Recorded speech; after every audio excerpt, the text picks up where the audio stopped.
Alors ici, je vais vous montrer une rétrospective de travaux entre guillemets échelle. C'est des travaux qui ont été faits dans Photoshop entre 2008 et 2012 à des gens que j'ai formés à Photoshop.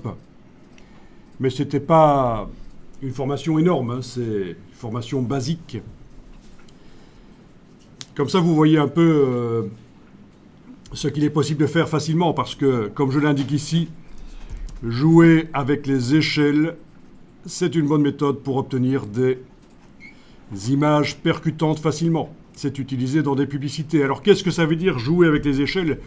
Mais ça veut dire qu'on place un personnage ou un animal ou un objet dans un décor et ça ne correspond pas. L'objet est beaucoup trop grand par rapport au décor. Il n'est pas juste un peu plus grand que la normale, il est vraiment beaucoup trop grand dans le décor.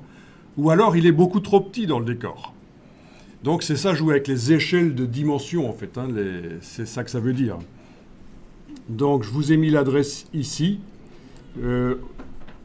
dans laquelle l'adresse qui va vous mener à une vidéo qui vous montre pendant 25 minutes, on ne va pas regarder tout, c'est même plus que 25 minutes, toute une série de travaux qui défilent. Donc je vais ici copier-coller cette adresse dans un navigateur web. Bien sûr, vous allez avoir accès à ce texte, je vous donnerai ça, ce sera dans le doc en ligne dans lequel je mets tout. Mais ça vaut la peine de regarder un peu ici. Donc, cette adresse-là vous amène vers la vidéo que je vais faire passer tout de suite en plein écran. Voilà. Oui, c'est une chaîne qui n'existe plus, ça, en fait. Alors, voyons un peu. Voilà, vous voyez, l'idée, c'est qu'il y a des interactions en plus. Ce n'est pas juste un personnage dans un décor, il y a des interactions. Il y a parfois aussi du dessin qui est utilisé. Oui, ce n'est pas interdit d'utiliser du dessin. Je vais peut-être augmenter un peu la vitesse.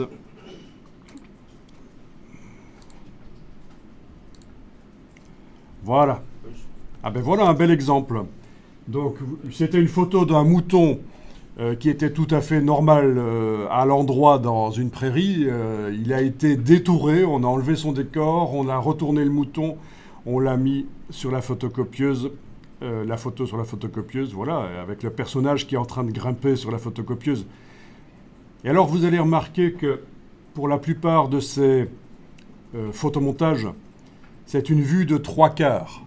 Donc c'est pas une vue de face ou de côté, c'est une vue de 3/4, vous voyez ce que je veux dire?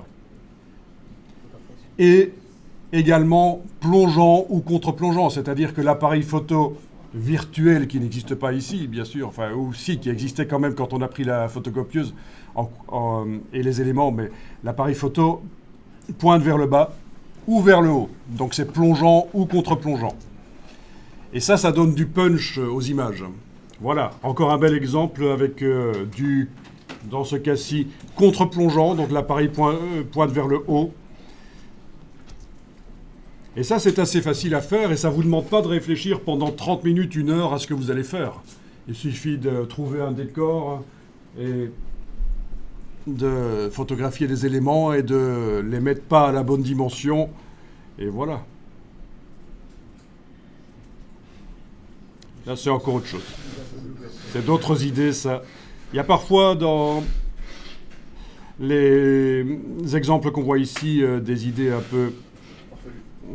oui, et puis différentes. Ce n'est pas l'idée des échelles nécessairement.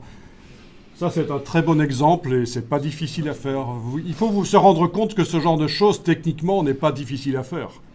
Et au niveau de l'idée, c'est pas nécessairement extraordinaire non plus, mais décor plongeant, un dessin, photographie de personnage également en vue plongeante, voilà. Avec un petit slogan en plus, c'est pas mal.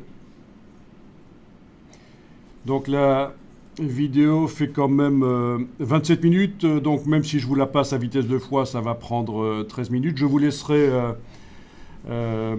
découvrir ça. Et comme vous avez vu, ce sont des vidéos, ce sont des travaux qui qui date entre 2008 et 2012, donc à un moment où Photoshop était beaucoup moins évolué que maintenant encore. Donc si on était capable de faire des choses comme ça en 2008, 2012, c'est encore plus facile maintenant. C'est encore plus rapide pour faire des travaux avec de la précision, des pixels, pas mal de pixels. Ça vous donne des idées, ça va? Vous voyez que il y a des travaux créatifs où on joue même avec de la texture. Ça peut vous donner des idées, en fait. Et donc, c'est utilisé en publicité quand on n'a pas trop d'idées pour donner des choses percutantes. Notamment, la SNCB a utilisé ça pour...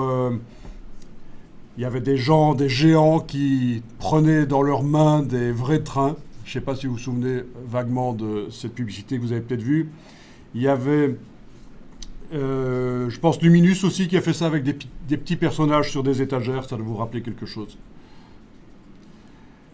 Donc globalement, ce sont des travaux avec des jeux d'échelle, mais il y a de temps en temps d'autres choses. Voilà, la clé USB géante.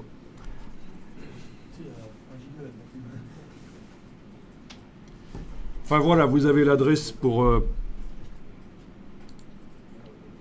Oui, il y a parfois des travaux qui reviennent plusieurs fois, mais c'est des erreurs. Il y a quand même pas mal de travaux différents.